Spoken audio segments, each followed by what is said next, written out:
America's Heartland is made possible by the United Soybean Board, whose Common Ground program creates conversations to help consumers get the facts about farming and food. There's more at findourcommonground.com. The American Farm Bureau Foundation for Agriculture, dedicated to building greater awareness and understanding of agriculture through education and engagement. More information at agfoundation.org. Farm Credit, financing agriculture and rural America since 1916. Farm Credit is cooperatively owned by America's farmers and ranchers. Learn more at farmcredit.com. The Fund for Agriculture Education, a fund created by KBIE to support America's Heartland programming. Contributors include the following. I'm Kristen Samos. When it comes to agriculture, consumers these days are asking many more questions about animal welfare and sustainability. We'll saddle up and take you to Northern California, where one ranching family is taking a proactive approach to protecting animals and the environment. Welcome to the winter lettuce capital of the country. I'm Rob Stewart. We'll take you to Yuma, Arizona, where the winter lettuce harvest is rolling right along. You could call this area America's Salad Bowl. Hi, I'm Jason Schultz. Coming up, I've got a very unusual livestock story to tell you about. I'll take you to northern Nevada, where sheep and lambs are being used to prevent wildfires in urban areas. Hi, I'm Sarah Gardner. Soybeans are one of the most versatile crops used by farmers in the Heartland. They're used in everything from cooking oils to crayons. We're taking you to Kentucky this time, where soybeans are the key ingredient used by a microbrewery to create bourbon barrel soy sauce. It's all coming up on America's Heartland. You can see it in the eyes of every woman and man in America's Heartland, living close to the land. There's a love for the country and a pride in the brand. In America's Heartland, living close to the land.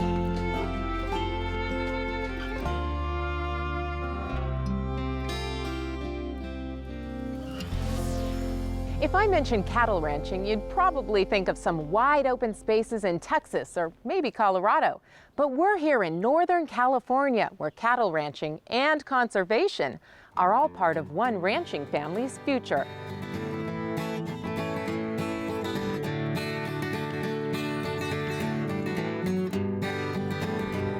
I drove a herd of cattle on Nebraska way. Scott Stone is always happy to share a cowboy song with visitors on land that's been home to cattle ranching since the California Gold Rush. And just as in the past, it's land that's often worked on horseback, as Scott, his brother Casey, their wives and families raise grass-fed Black Angus cattle. Consumers today are much better educated than they were in past years, I think. And the beauty of the beef business that we're in today is that we are able to offer so many choices to the consumer. Scott and Casey joined their dad Hank, who established the Yolo Land and Cattle Company in the 1970s. From the beginning, the concept was to raise beef in harmony with the land. We'd like to see this ranch return to the state that it used to exist in 100 years ago, because 100 years ago what you saw on the hillside was perennial grasses. You didn't have the invasive species that we have now that have come in California over the last 100 years. Today, the family runs more than 700 head of their cattle on rangeland enhanced by their conservation projects, including rotational grazing, solar-powered irrigation, and re-establishing native plants. The ranch won a National Environmental Stewardship Award in 2007, and they took steps to protect these rolling hills from encroaching urban development. In 2005, we put a conservation easement on 7,000 acres of this ranch. So this ranch is now protected in perpetuity and will remain a working cattle ranch. But raising cattle or crops in the Heartland often means challenges. This season, a lack of rain left watering holes nearly empty, raising questions about how many cattle the ranch could sustain. Happily for the Stones, late spring storms made all the difference. 7 inches of rain at the right time can make a tremendous difference. And there's no way we can make that happen. The good Lord provides that extra rain. And the grass is growing, I think, faster than I've ever seen it grow the last month. And that makes us smile as cattlemen. There are other challenges faced by ranchers today. Concerns not only about the environment, but animal welfare, and marketing questions about what consumers want. To that end, the family often hosts visitors, like these chefs in training from the Culinary Institute of America. I work at a restaurant in New York where it's farm to table. When you're trying to market and promote your product, which in our case is beef, it's important that people see that you're doing it, that you're producing it in a manner in which they and you can be proud of. There's a reason why the annual grasses have kind of taken over, because the animals have selectively grazed out the perennials over the years. Come on, girls. We provide grass-finished cattle, and we also sell cattle into grain-finished markets. So really, we're covering all gamuts of the industry for consumers who have different choices about what kind of meat that they want to eat. Being in the food industry, we have a responsibility, inherent responsibility, to try to teach people how we produce our food, and that we're doing it in a safe manner. The Stone family is already looking ahead to the next generation. Youngsters Carson, Wilson, and Keeley may someday join their parents to continue a ranching tradition. But they admit you need to love the work, along with the lifestyle. We've tried to make this place better than the way we found it, and to be good stewards of the land. It's our passion. It's who we are. I mean, this isn't an 8-to-5 job. So, I mean, when you're dealing with live animals, you have a huge responsibility to take care of them. And that's who we are, and we're very passionate about it. When you go out here on a horseback chasing cows, and the flowers are blooming, the birds are chirping, I mean, that's what makes life spectacular. And not many people have the opportunity to be out here doing that. Before the California Gold Rush, ranchers in the Golden State sold their cattle primarily for hides and tallow. But as prospectors arrived, prices for beef and other agricultural products jumped dramatically. Steers, which cost just $4 a head in 1847, cost nearly 20 times that much in San Francisco by 1848. Now, let us talk a little lettuce. We're at the Desert Premium Farms in Yuma, Arizona, where the harvest of winter lettuce is full steam ahead.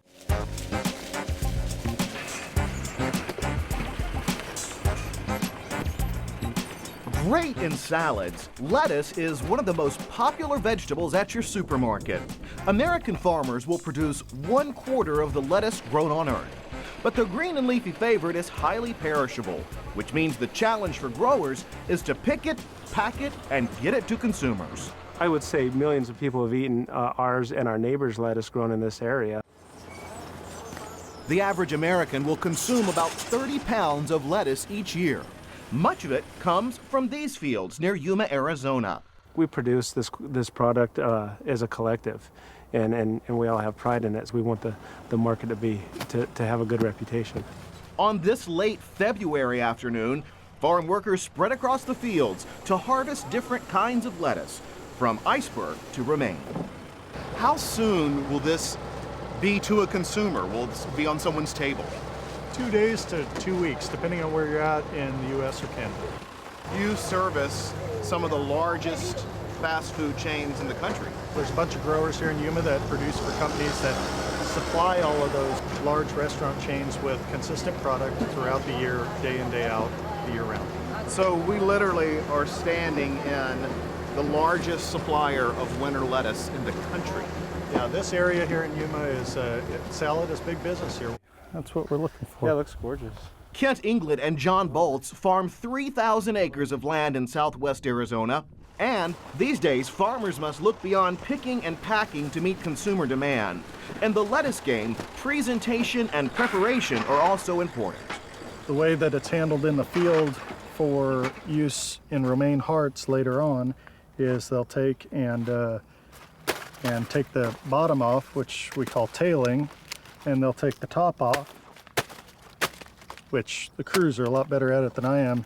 They do and this they'll in the drop field. the outside leaves, and that's what you're left with, which is a heart of romaine. It's beautiful. And what the customer's looking for is, when you're all finished doing all that, when it goes through processing. Oh, look, there it is. They're looking for the two different colors of lettuce, so you have a nice color contrast on your plate. There's when your you're Caesar serving it. salad. John and Kent credit their contract workers for helping to make the business successful. Many in these fields are Mexican citizens who commute into the U.S. daily to bring in the year-round harvest. You know, hands-on stuff that people do, it's true craftsmanship trade, and to be able to do what the folks on this crew do or what some of our tractor drivers or irrigators do.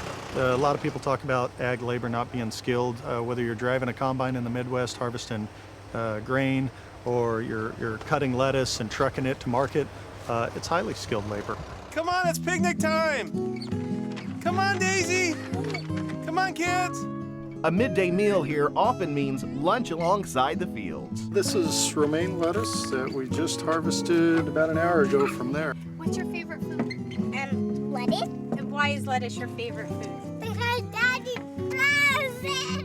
What does it mean to you to know that you guys really are supplying a product to the entire country? I think it gives you a sense of pride that you're produce not just a product, but something that helps people grow and helps families and is healthy for families as well. It gives you a sense of knowing that it's worthwhile. John does work a lot of hours being a farmer, but it is something worthwhile. John and Kit don't know yet if their youngsters will be a next generation of farmers. What they do know is that their fields of green have become their fields of dreams. The lifestyle it affords me, we do work a lot of hours, but we can spend a lot more time with our families, and it's kind of a more traditional way of life for us, and that's just kind of the way I choose to live my life. If iceberg lettuce is on your salad plate, you may be interested to know that before the 1920s, iceberg was better known as crisp head lettuce. The name change came when the round heads of lettuce were covered with crushed ice for shipping to eastern markets. I'm Jason Schultz. Still ahead, when the grass is dry, the fire danger is high. Coming up, I'll take you to northern Nevada to see how livestock are being used to prevent wildfires. Coming up, are you up for something special in condiments? How about bourbon barrel soy sauce? We'll take you to Kentucky, where the best in soy is used in the brew.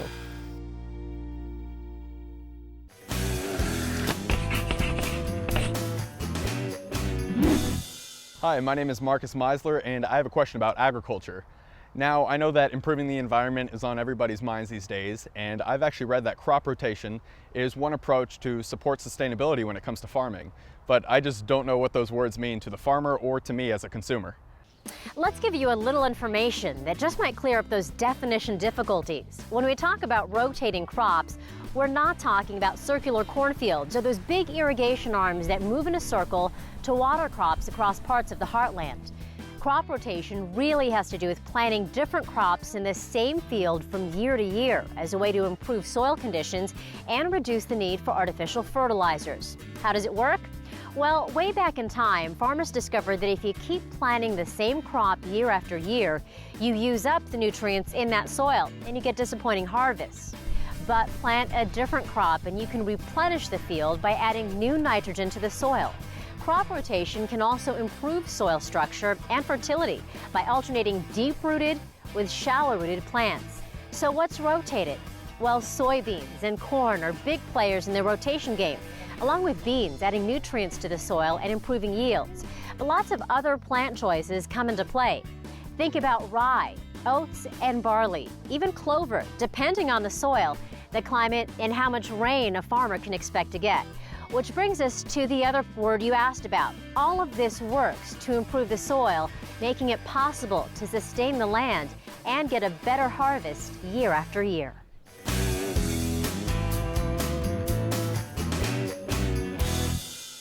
We've brought you some unusual stories here in America's Heartland, and this one may well fit into that category. We're taking you to northern Nevada to see how one rancher and community members are teaming up to help prevent wildfires using sheep and lambs.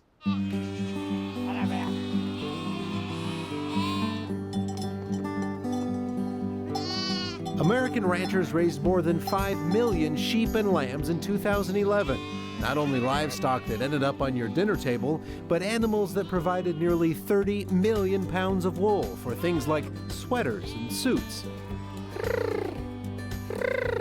Ted Borda's family has been ranching these woolly animals for nearly a century. My grandfather came from France, herded sheep for his brother, and by 1918, 17 he was married, and by 1920 he owned his own sheep. And we've been in the sheep business since then. Ted is a retired teacher. He turned to full-time sheep ranching a decade ago. For the most part, Ted's 3,000 sheep graze open areas in northwest Nevada.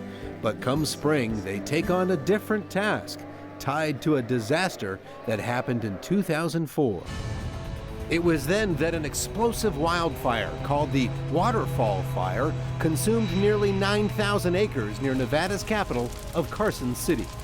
That blaze injured 5 people, destroyed some 24 structures, and threatened more than 500 homes and businesses before it was brought under control. As the sun came up and more resources responded, this fire continued to grow and literally ran south to north across the entire face here of western Carson City. Fire investigators later pointed to a non-native plant called cheatgrass as a major source of fuel that fed that fast-moving fire. It is an annual grass. It dries out early in the spring. It's a very fine textured grass, and so it's very easy to ignite and burns very rapidly. Carson City officials knew something had to be done to control the cheatgrass to help prevent future fires. Considering options for eradicating the cheatgrass, residents favored targeted grazing over things like herbicides and controlled burns. With that feedback, officials reached out to sheep ranchers like Ted Borda. His livestock will graze on land adjacent to homes and commercial property. The city covers his cost of transporting the sheep.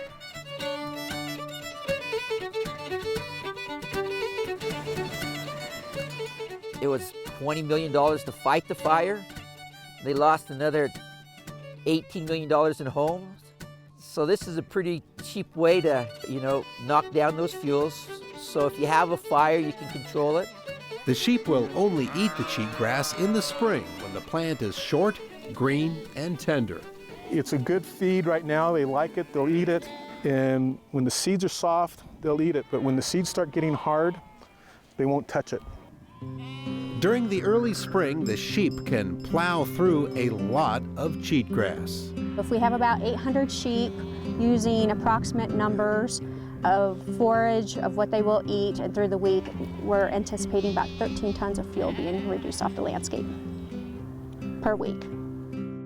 Civic leaders say their targeted grazing is a green approach to reducing the fire hazard. We pride ourselves in Carson City about open space. The sheep grazing is good for not only fuel management, but it's just good to tell people, you know what, you can use nature to take care of nature. As for the sheep, well, many residents here will tell you they're happy to have them in their backyards. And Ted Borda believes the program also showcases his sheep as being a community asset. This grazing is something that's good for the sheep man. It's something that's good for the community. I think it's shown to be a positive for everybody.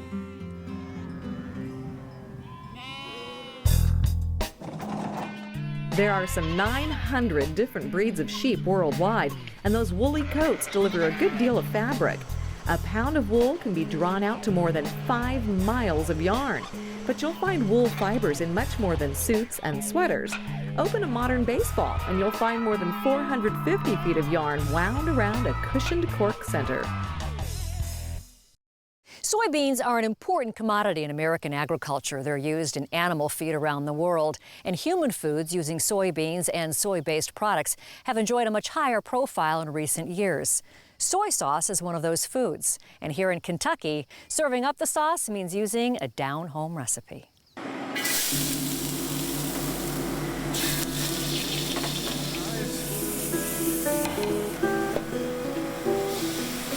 Soy sauce has been a valuable food ingredient in Asia for more than 2,000 years. And while soy sauce is produced in the United States, it's not necessarily a condiment you associate with Kentucky. I can easily say that I'm the only microbrewer of soy sauce in the U.S. But if you go to Japan, there's about 1,500 microbrewers. Over there, it's a lot like wine in France, beer in Germany, or bourbon here. It's very regional. Matt spent years researching this specialty food item before he finally sunk his teeth into brewing soy sauce in the Bluegrass State. The fact that we're doing it in Kentucky makes perfect sense because of what we have around us. Not only the heritage and history with bourbon, but also, you know, this limestone filtered spring water that we have, which is the reason why all the distilleries are here. Aside from locally grown soybeans and clean Kentucky water, Matt says his ingredients include winter wheat, sea salt, yeast, and one other important fermenting feature: bourbon barrels, specifically from historic Kentucky distilleries. Now, these barrels are, you know, unique in that they've had the bourbon in them already. You know, Woodford Reserve, it's in there for 7 years. So when we take them apart, you know, you can smell that. You know, so all this is going to go into our soy sauce. So it's exciting. You know, I could say it's intoxicating.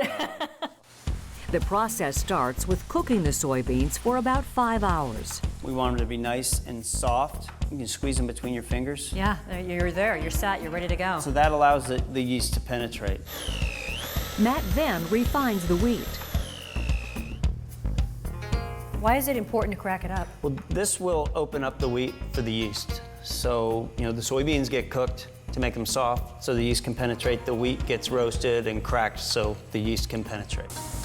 The two ingredients are mixed and inoculated with yeast.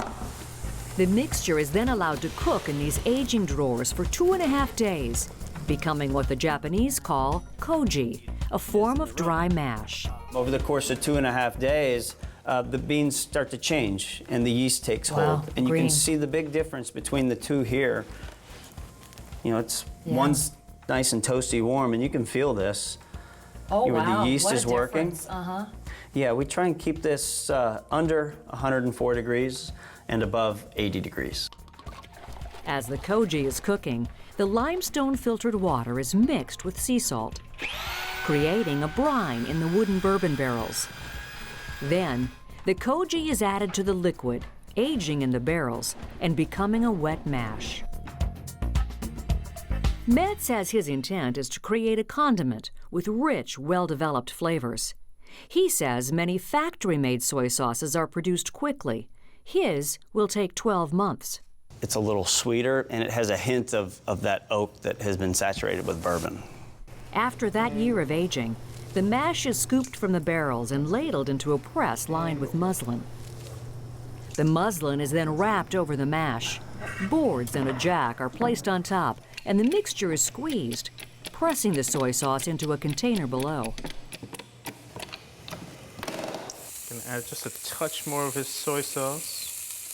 As the executive chef at a Louisville restaurant, Edward Lee uses soy sauce in many of his Asian American creations. But he says at first, he didn't believe in Matt's project. I thought it was pretty crazy, but luckily enough, I actually was open-minded enough to go and try it, because once I tried it, I realized it really is some of the best soy sauce I've ever had. Chef Lee says Matt's soy sauce is part of a trend he sees in food production in America. You know, that's part of what makes American cuisine right now really exciting. It's not just the chefs that are doing great things, but it's the people, the cheesemakers, the dairy farmers, all the people that are producing great foods here in America. Although Matt is celebrating 5 years of continued growth, he says his main marketing hurdle is educating the public about the differences in soy sauce, which is why he promotes his product like a fine wine. You know, people always look at me funny when I want them to try the soy sauce, like out of a wine glass like this, but I think it's important for you to taste it and see what the differences are between, you know, what you're accustomed to having and then what else is available out there. Well, I can tell you the aroma from your soy sauce, it makes me want to drink it like a nice wine. Well, let's do it. Beautiful.